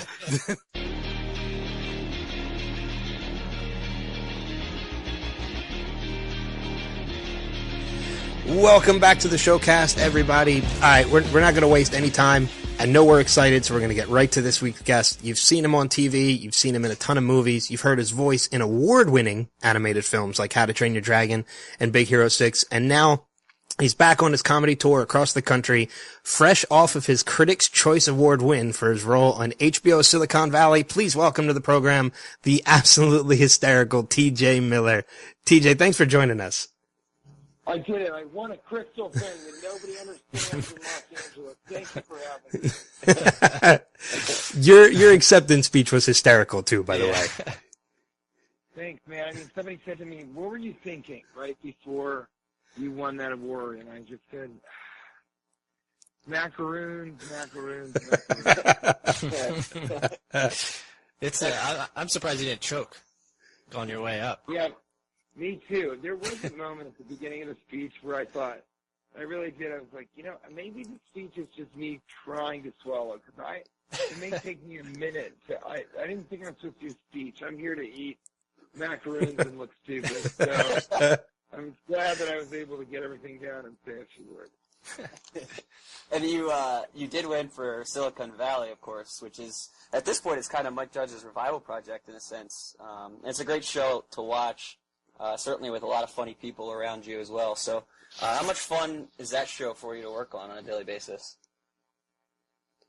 Oh, I mean, it's as much fun as you can imagine, but it's also really cool because those guys are all the best comedians. So it's a fun show, but also you're kind of learning the whole time. You kind of feel the whole time that you're becoming a better comedian. So it's kind of the best. And then the whole thing is, half of it is directed by Mike Judge. So then you're learning from that, comedic visionary and icon. It's a great job. It's a great job. It's better than when I worked at Radio Shack. That's true. That's true. Yeah, that's true. Silicon Valley came in right at the end. Neck and neck, Silicon Valley wins. Yeah. Radio Shack are just behind. Yeah. And then in a mandatory follow-up that might harm our viewers who can't grow hair on their face or their head, your hair and beard combination on the show is absolutely fantastic as Ehrlich Bachman. I guess I just have to wonder how many combinations that you went through before you found that perfect hair and beard combination that you're sporting right now. Well, I know this won't make sense yet when I talk about it, but in stand-up, people heckle me a lot. Sure. And, so anyway, that aside, I tried for a while to do, because I think it's the coolest look, is shaved face, shaved head, Yeah. But I just kept having a problem, and I think it's this idea that people kind of want to heckle me. They think I look like an asshole, and you should say something fucking terrible to me. And so when I had a shaved head and a shaved face, people kept hitting me with oblong pool cues. It was this thing where it's like they thought I was a misshapen cue ball, and so they just sort of tapped me with sticks in the head. I just stopped. So what I did was I tried to put as much hair between me and the stick. Yeah, that's a smart strategy, actually. So, yeah, and then also as much hair on my face, but still leaving little tracks for my tears, which come at night. Everything comes at night. Yeah. To sort of let the tears go down to my neck and my heart unperturbed. Yeah. I know you've talked about this in other interviews, but I still don't think many people know this about you, so I'm going to go ahead and bring it up anyway. I heard that Yogi Bear 3D almost killed you. Yeah, I mean, a lot of things that almost killed me, including a goddamn UPS truck yesterday. But yeah, I mean, I had brain hemorrhage while I was filming Yogi Bear 3D in New Zealand, 2010. And yeah, man, I almost died. I had seizures when I got back to Los Angeles. Brain surgery, removal of the arteriovenous malformation, which is something you're born with. Because I wasn't sleeping at all, because in part I was talking to cartoon bears that weren't there. So speaking and acting as ping pong balls at the end of long sticks. Yeah, I began to slowly go insane, and luckily, because I wasn't sleeping, because it was so crazy and depressive, I came back to Los Angeles, and they took a golf ball-sized piece of my head out, and here we are now talking on a Showcast, which if you told me that I was going to be on a Showcast back then, I would have gone fully insane. I wouldn't know what you were talking about. I'm still not sure we know what we're talking about. Another pretty rare occurrence, speaking of rare occurrences, you were part, this past Oscars, you were part of 2 films up for an Oscar in the same category, that being Big Hero 6 and How to Train Your Dragon 2 for Best Animated. I know your role in Big Hero 6 was a little bit larger, so were you rooting for that one maybe over How to Train Your Dragon 2? Or, you can't hurt DreamWorks or Disney's feelings, so you can be honest. Did you have a rooting interest? I mean, I think, no. You want both of them to win. Right. But, Disney did send us to the Oscars, so I would have been very happy if they had won. And the most amazing part of the entire experience was that they're both movies that I think that's who I was rooting for, and more that if one had won and not the other, I would have gone, oh, yeah, of course, that makes perfect sense for either of them, because they're amazing. For Big Hero 6, I think in some ways, and this is just a matter of taste, for me, Big Hero 6 is more my kind of movie, but I'm always like that with Disney. I really like Disney. So Big Hero 6 was so good.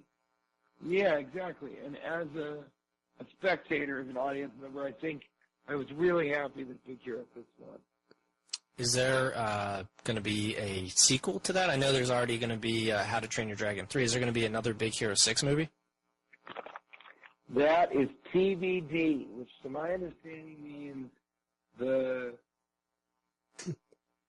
big Daunter. The big Daunter. Sounds accurate. Yeah. And a bit of a transition here. I think we can get a sense of it. But you're on a comedy tour right now. I know you're coming to Philly, actually, which is where we're from, on June 19th. So I guess I wanted to just ask, when people are coming to see you on stand-up, what type of comedy they're getting ready for, or if it could be compared to a character you played in a movie or something that so people know what they're in for when they come and see you. Well, this whole tour, and all the dates are on TJ Miller does not have a website.com. TJMiller.com was taken. He wouldn't give it to me. Bastard. Are part of the Meticulously Ridiculous tour, which is a tour name that I chose largely because it's so hard to say. That's why I didn't say it when I was saying the tour, yeah. The comedy is a combination of Robbie from Gravity Falls, Ehrlich from Silicon Valley, I think Lucas from Transformers 4, and finally, Mr. Mucus. In the sense that it's fairly varied. It's a little bit assertive. It's observational. It's about being a sort of enthusiastic, intellectual drug user who also is a toddler-bodied weirdo who can't stop making car horn noises. Here's a preview. You got to come and see the show. Well, I wasn't sure about it until you said there was a little Mr. Mucus in there, and that pretty much sold me on it. Yeah, that's the selling point right now for me. I mean, it's flu season, so my ticket sales are up. Yeah, and you're also, for those local, Steve mentioned you're at the Trocadero in Philly on June 19th. You're also at the Steel Stacks in Bethlehem June 22nd, which is a relatively new place, but really nice. That one's a little bit closer to me. I know Steve and I will be at that show, so we're looking forward to that. But you got to come by and say what's up. Have a beer afterwards or before. Yeah. It's like, I did the show Unstoppable with Denzel Washington, and we went to Bradford, Pennsylvania. We just were all over that area around Philadelphia, Pittsburgh. We went all over Pennsylvania, and I got to see a lot of that area that I'd never seen. So I'm psyched. I'm psyched for all these shows. Yeah, and the Steel Stacks is right next to a relatively new casino, the Sands. So are you a gambler? Are you going to go do a little gambling while you're in town? My wife Kate always asks me this. Kate will say, are you going to be gambling, this time you're out there? There's a casino near you. Are you going to be gambling?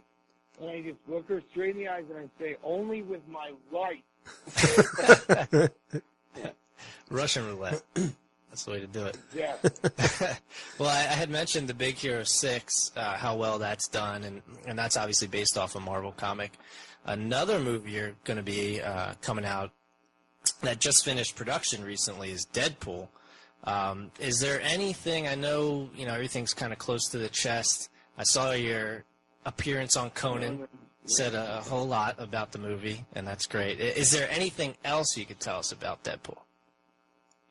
Well, what I've been thinking about lately is I think it's going to be, in a lot of ways, more ways than you can even expect, a real, palate cleanser for the superhero schlock. And I say that in the nicest way, because I'm good friends with the Russo brothers, and I think Joe's doing some stuff that's fucking amazing. A lot of people are. They're doing incredible stuff with the genre. Obviously, it's here to stay for a while. But Deadpool, I think, is going to be what it's supposed to be, an R-rated, completely different, anti-hero, dark comedy, all the things that none of this stuff is. Guardians of the Galaxy is hysterical. It's great. Yeah. But Deadpool is going to be the antidote to all of the movies that make us point out how amazing Guardians of the Galaxy is. Does that make sense? Yeah.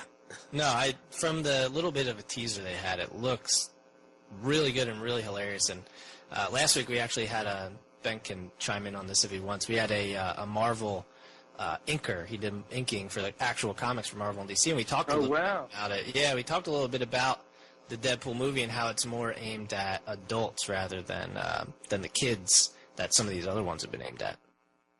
Well, and I think that has to be the case. For me, it was between Deadpool and this R-rated Zac Efron wedding comedy, which I'm sure is going to be great. Yeah, you made a good choice, though. But if we're in the midst of kind of figuring out, if they're going to keep releasing things that are safe and aren't so financially risky, then yeah, better to be in something like Deadpool, where at least, we know it's a Marvel property, but it's going to be for adults, yeah. Yeah. I think that'll be welcomed. People in their 20s will be like, everybody will be like, thank God, it doesn't have to have a talking raccoon. Somebody can get shot in the leg and say fuck 30 times. Are you going to be doing any of the Comic-Cons to promote it at all? Any New York or San Diego? Yeah, I'd love to. I don't know. I went to Comic-Con New York for Big Hero 6, but it's just going to depend on what I'm doing. We have this pilot at HBO called Gore Burger, which if you guys haven't seen that, look it up. There's some online. Gore Burger, G-O-R, Burger, all one word. Is this the talk show one?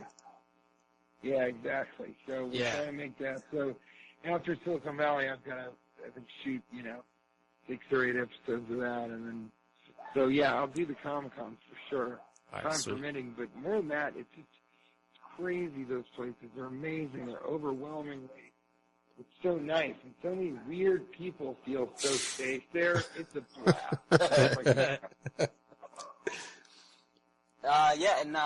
I don't really have a transition for my next question, so I'm not going to try to make one. I'm going to go out on a limb here. Are you aware of your striking resemblance to Detroit Lions quarterback Matthew Stafford? Absolutely not, and I absolutely not, and I'm not able to comment on that, or whether or not we have any relationship, either blood, nor sort of legal adoption or marriage. Yeah, I was going to ask if you're ready to announce the release date of the biopic, but it seems like... I have absolutely no comment on any familial connection with that individual. Okay, well, that's fair. Well, I guess my final question, and we'll just move on from that then. My final question... Thank you very much. Thank you. Thank you. Thanks. Yeah, thank you very much. What I do want to know, though, is do you have a favorite... Hold on, I got one. Hold on. Do you have a favorite fragrance? You're welcome. Sincerely, thank you. No.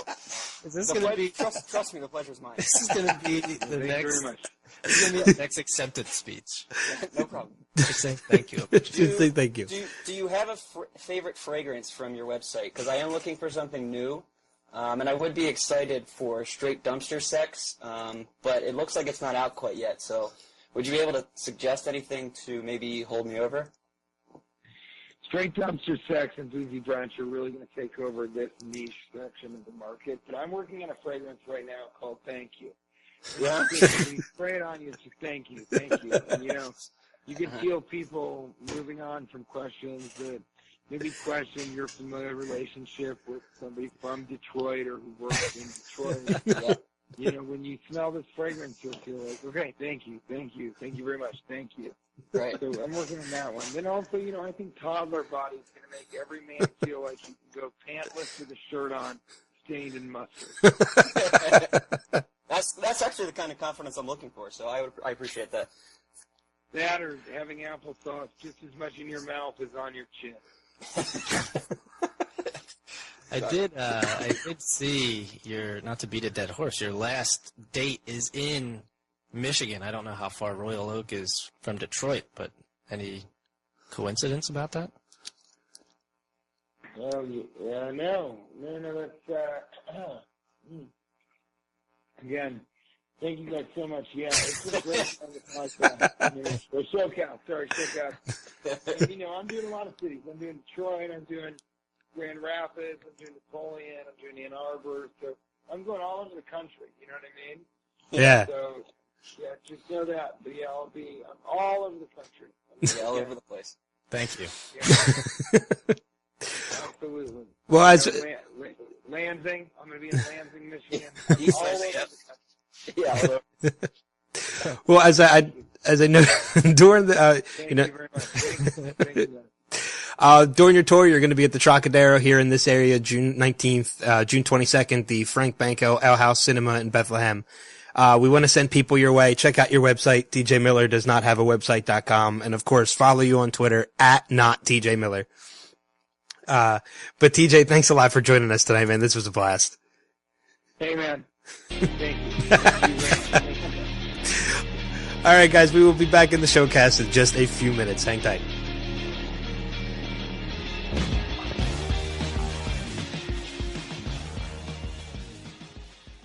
Hey, what's up? It's Andrew Santino. You are listening to the Showcast on Next Level Radio.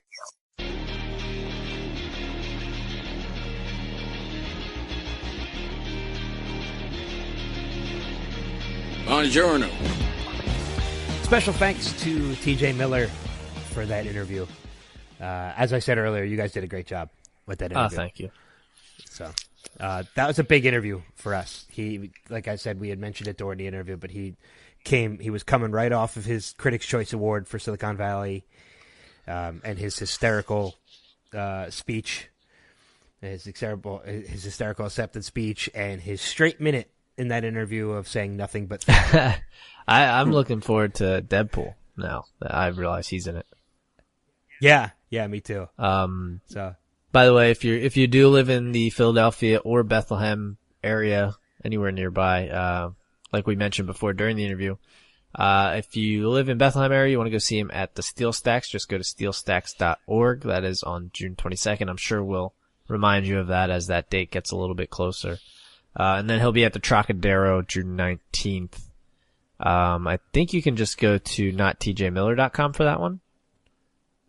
No, TJ Miller doesn't have a TJ Miller website. does not have a website. Oh, yeah, sorry, not TJ Miller's his Twitter. Damn it. TJ Miller does not have a website.com.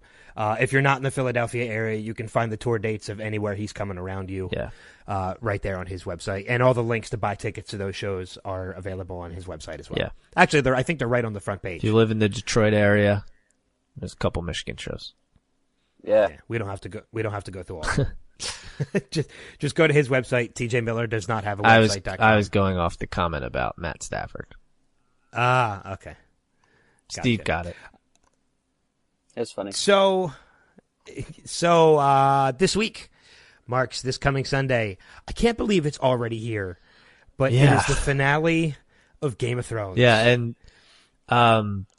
we're gonna spoil some stuff to this point in the season. However, if you're listening to this, we're not going to talk about the 9th episode of the season, which just happened because we're recording it. We're recording as it's on. Yeah, so we won't be able to watch it until after we are already done talking about it. Exactly. So we will be talking about up to episode 8 of season 5. Which is a really good point to talk about. Yes. Last week was insane. And which is surprising to me because it's usually the episode before the finale that has been the biggest episode of the season. Yeah, it makes me wonder what's going to happen in episode 9.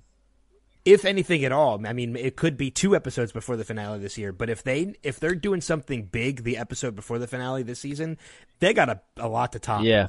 Yeah, I mean, I personally don't think we'll see White Walkers again this season. I think that was their big thing this season, and we won't see them again until next season. I think I think you're right. I think we won't see any more White Walkers. I do, however, believe there's a chance we still might see another zombie. One in particular, as a matter of fact. And this is a big spoiler to anybody who has not read the books. Go on. Well, I haven't read the books. Wait a second. Yeah, wait, don't go on. Yeah. Okay, I won't. I will say, for anybody who's read the books, you'll know. If you're talking about Mother Stark, I don't remember her name. That is exactly who I'm talking about. I don't believe she's coming back. I think I don't remember who played her. I'm terrible with the names on the show and off the show.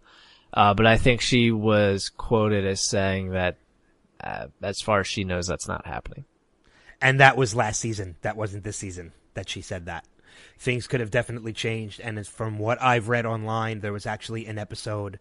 There was actually a point in time where they had her listed in the credits for the finale, and then quickly removed her because they did not want to spoil anything. And the name of her nickname in the books is Mother's Mercy, and that is the title of the finale. Oh. So I think there's a very strong possibility we are going to see Lady Stoneheart in the Catelyn Stark was who I was trying to say. Yes. Played by Michelle Fairley.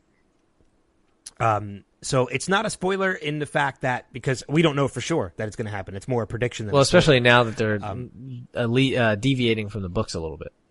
Yes, so it's not a spoiler, it's a prediction. I think there's a strong possibility we could see Lady Stoneheart show up, especially with everything that Sansa is going through right now. Yeah. With again, I can't remember his name. Bolton. Ramsay? Ramsay, yeah. Well, I mean, so as far as I guess last week's doesn't really have a nickname yet. You know how people like to nickname things: Red Wedding, Purple Wedding. I think they were calling the Ramsay Sansa wedding the Black Wedding or something like that because of the scene at the end. Where does last week's White Walker encounter rank among those for you? I can tell you right now, the scene, and I put this online. I think I even posted it on yours too last week. The scene, the environment in the writer's room in HBO had to go a little something like, let's take every zombie from all 5 seasons of The Walking Dead. Let's put them all in one scene of Game of Thrones, but let's give them weapons. Let's make them crazy. And that's pretty much what that scene was. Yeah. I mean, when they fell off the cliff and slammed into the ground and then just lifted their heads and got up and started attacking, that was amazing. The whole time I was like, I'm like, why are you still standing there staring at them? Like, exactly. Leave. And at the end, I've seen some memes of that. The White Walker with like the crown, spiky head. Come at me, bro. But even then, like when they're all sitting in the boat floating away, I'm like, why is nobody paddling? Like I know like they haven't come into the water at this point, but I don't know that they can't. I would be paddling the shit out of that boat. My arms would be moving so fast, I'd be in the water ahead of the boat. I love the giant too. That he just He's basically picked them all off like they were nothing, and then just walked in the water to the boats. That was awesome. He has a name too. I don't remember what it is. He's the star of the show.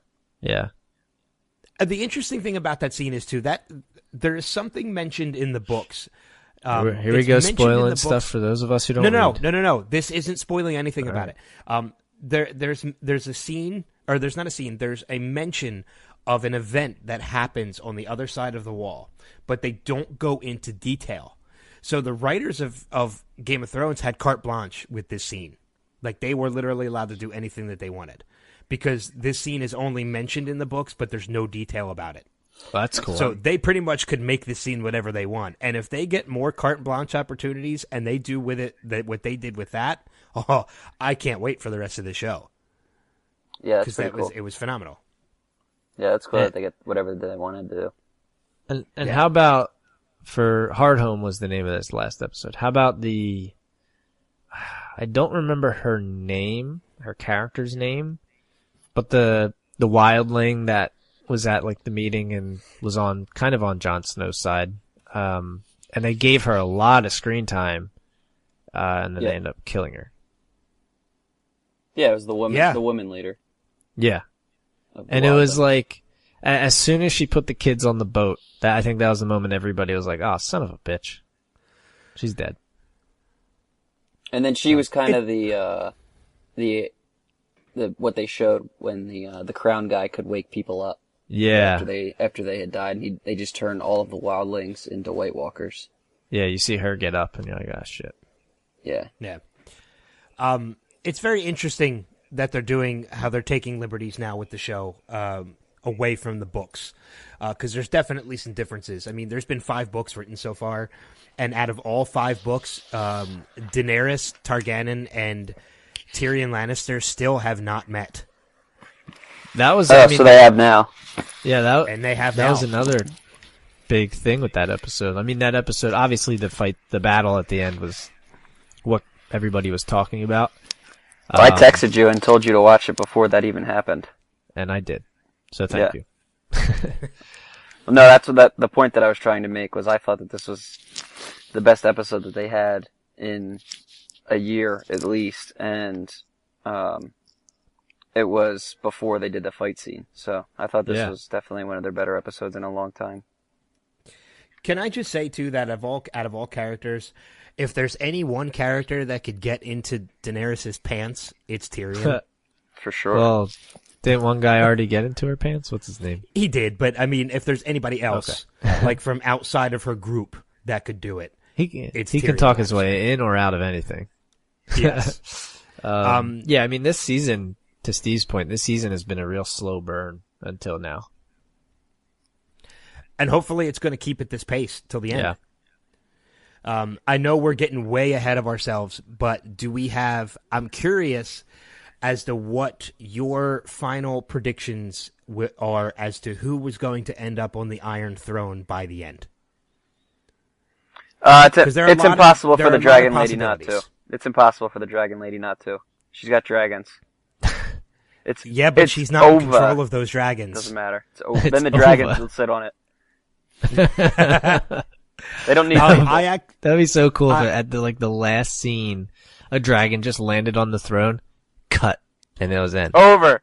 Don't stop believing. Black.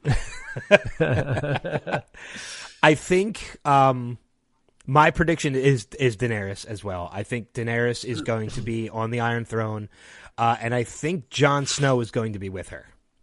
And I think Tyrion is going to be as well. I think because Tyrion doesn't want the throne. He's made that very much aware for everybody. I think he's going to continue to be an advisor for her while she takes the throne. Yeah, I mean, I guess it's got to be her. You know what? I mean, the dragons are going to come into such a big part now moving forward with the whole White Walker thing, because, you know, obviously Dragonglass and Valerian Steel, which has something to do with Dragonglass as well, are basically the only things that can take out the White Walkers. Which is exactly why I think we're going to see a partnership between her and Jon Snow. Yeah, at some point. Yeah, I agree with that. I don't know how soon, but eventually, yeah, they're going to get together. And Jon Snow already ran into Tyrion before. So they know each other. So I think those three are actually going to... But what I'm afraid of is the Game of Thrones way, where like the last couple episodes of the last season, they're going to start killing off some of the really big characters. Oh, I have no doubt that they're going to. Yeah, that's what I'm saying. So there's only going to be one person alive left. It was like Lost, where they just, like, the last few episodes of the season, main characters just started dropping like flies. Well, I mean, if you think about it, all the people that are contenders for the Iron Throne at this point, the show's not going to end with one person on the throne and all of those other contenders bowing before them. They're going to be dead. Yeah. They're going to be dead and gone. So, yeah, before this show ends, a lot of these main characters are going to be going away. Yeah, we'll see if we get redemption for Theon, too. Now that Sansa knows he didn't kill the boys. Yeah. Which I was waiting for like 4 episodes. I'm like, just tell her already. Well, he was kind of brainwashed. So no, he still is, yeah. Yeah. Although I think he's got a glimpse of himself still. Yeah, he's slowly breaking it, because I think Sansa is a big part of that. I do too. Yeah. But I mean, the show is just, I think it's been already renewed for 6th and 7th. I don't know if they're going to go beyond that. I would like, and I think even the author, George R.R. Martin, has said that ending it with a movie would be awesome. And I would agree with that. I think like a nice 2-hour movie to wrap everything up would be fantastic. Yeah, I could see that. It'd basically just be like a double episode, but... Yeah, but I mean, like a theatrical. But, I mean, the only downside to doing something like that is the only people that are going to see that movie are people that watch the show. Because why would you go and watch a movie about a show that's been on for 6, 7 seasons? Because you're not going to know anything about it going into it. True, but, I mean, I guess... I don't know. I mean, maybe not theatrical then. Maybe just an HBO movie. But I still think if they do it that way, they can put a lot more resources into it. The shows themselves are already mini movies. I agree. I mean, the production quality behind the show is amazing. I mean, it's already a mini movie. So I really don't know what the point of doing a theatrical movie or what even doing a movie would be. I mean, like I said, it would basically just be a 2-hour episode. Agree to disagree. So, as long as Daenerys lives, I'm happy. Well, then she'll probably die. She will die this Daenerys evening. That would suck. No, that would your really, men really suck. are already dead. I love Dany. Yeah, she's probably dead now. I love Marjorie too. She's definitely gonna die. I kind of have a feeling she is. She will be dead at some point. And to be honest with you, I think Sansa or Cersei might be the one behind it. Well, she's in prison now. Don't mean she's going to be there forever. No. They already had mentioned her uncle, possibly coming to help out. But that's the other thing. When she got thrown into prison, I wasn't surprised that it happened because of, how everything was moving. But for this series, that's completely different from how they've handled her character literally for the last 5 seasons. Like, she was basically untouchable. Yeah. So, I'd agree with that, too. So, it just goes to show you, anything can happen to anybody in this show. Like Kevin Garnett said. Anything is possible. Sure did. All right, let's get ready to wrap things up, and let us hit your weekly update. And now, the Showcast Weekly Update. This week's weekly update brought to you by Thank You, the new fragrance from TJ Miller. Go by. 93-year-old Betty White joined Instagram earlier this week. Her first picture was a selfie where she posed with a duck face naked on top of a bareback horse. Ooh. Sexy, right? Tom Hanks' son Chester is in hot water this week for using the N-word on Instagram. It's not the first time that a member of the Hanks family has run into controversy with this word. What's going on? Coons are trying to get into school. Coons? Well, raccoons trying to get on our back porch. Mama just chased them off with a broom. Not raccoons, you idiot. Okay, Is that what you were saving for later that you had mentioned off the air? No comment. Next story. Astrophysicist Neil deGrasse Tyson has recently said that the hoverboards seen in the Back to the Future Part 2 movie are, quote, unrealistic. First Pluto, and now this son of a bitch wants to take away hoverboards. What an He ass. can go to hell. Exactly. He can go to hell. God damn it. Somebody stop interviewing this guy. Seriously. Next up, Prince Harry was knighted earlier this week by his grandmother, Queen Elizabeth II. Finally, we have someone who can slay the dragon and save the princess. Woo! Last story. Walmart is hoping to boost employee morale by playing less Celine Dion and Justin Bieber in its retail stores, which confirms my suspicions that the two are just Canadian spies sent to slowly draw us into depression and dull our senses so that Canada can invade our northern borders in hopes of taking over the country. You got all that just. Or they just produce shitty music. Yeah, I would go with that one. I was pretty happy that you went with Canada. I can finally start shopping at Walmart again. Yes, that is it for your weekly update. By the way, to piggyback off the knighting thing with Prince Harry, does that mean anything? Just in general? He's a knight. Right, but That's what it means. they technically, like, aren't they just like a facade in a way? I think it means from now on they can only sit at tables that are round. Okay, That makes more sense. I thought you were going to say from now on they can like sit in a booth at McDonald's or something like that. They get priority seating at Yeah, Burgers. exactly. It's like in role models. Oh, yeah, when they're sitting. They eat at that burger joint. I forget what it was called. The Burger Hole, yeah. That means they can have that table at the Burger Hole now. Yeah. That's a great movie, too, by the way. It is, yeah, a little bit. I love that movie. A little bit underrated. This bitch is trying to get a piece of my hang down. What? I got my own hang down to worry about. All right, cool. So with that being said, we are going to get ready to get out of here. A couple things first, though. Again, thanks to TJ Miller for that hysterical interview that he was that he gave us earlier. Next week, we're going to be speaking again with Grant Bowler from Defiance on Sci-Fi. And I think there's still a possibility of a second interview this week. Yes. We're just waiting on confirmation for a day. Correct, yeah. We may have Ryan Stiles from Whose Line Is It Anyway? Which would be great. Yeah, I'm sure we'll have him at some point. Yeah, it's just a matter of nailing down Correct. a day to get him on. But there's a possibility it might be this week as well. So there might be 2 interviews coming on our next Yeah, podcast. and we were supposed to, next week, we were supposed to have, or I mean not next week, 2 weeks from now, we were supposed to have Shannon Sossaman from Wayward Pines, that new M. Night TV show, but I guess that got postponed. So that'll actually be in probably 3 weeks. But I was just going to say that's not confirmed for sure. But again, that's another one where it's probably going to happen, just working on scheduling. By the way, have you guys been watching Wayward Pines? No, I've been meaning to though. Is it good? M. Night is back. Oh, thank God. The show is so good.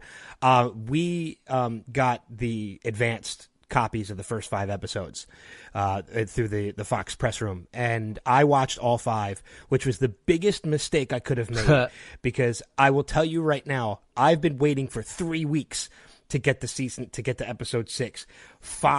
Episode 5, I'm telling this to everybody who listens to our podcast who watches Wayward Pines. I mentioned this earlier. I'm mentioning it again. Put tarps down because the episode will blow your fucking mind. I'm talking like it is a game changer. Like, for anybody who watches this show who's wondering what the hell is going on, you find out what the hell is going on, and nothing is the same. Like, we're talking the caliber of Bruce Willis is dead at the end of Sixth Sense, but for an entire fucking episode. In my pants. It's seriously, it changes everything. Goes pretty wayward, and I huh? did, and I couldn't. I see what you did there. Hey. I could not predict it for anything. Not one inkling of this. Well, now I have to catch up. To anybody who watches it, be forewarned. This episode is amazing. And to anybody who doesn't watch it, start. Because it's M. Night. I think, seriously, this is some of his best work. Yeah, I mean, he hasn't probably done anything good since Signs, maybe? I liked Invincible. I was gonna say, it's like, that's a different kind of movie. Invincible was Mark Wahlberg. as Vince And he was Papale. dead the whole time. No, Shannon Sossman. The twist was he was playing for the Giants. Shannon Sossman, by the way, if you don't recognize the name, she was the lead female in A Knight's Tale back in 2001. Which I love. Such a good movie. Love so yeah, at some point we'll have her on coming up in the future. But yeah, as far as this week goes, we got at least one, possibly two. Yeah, which is pretty cool.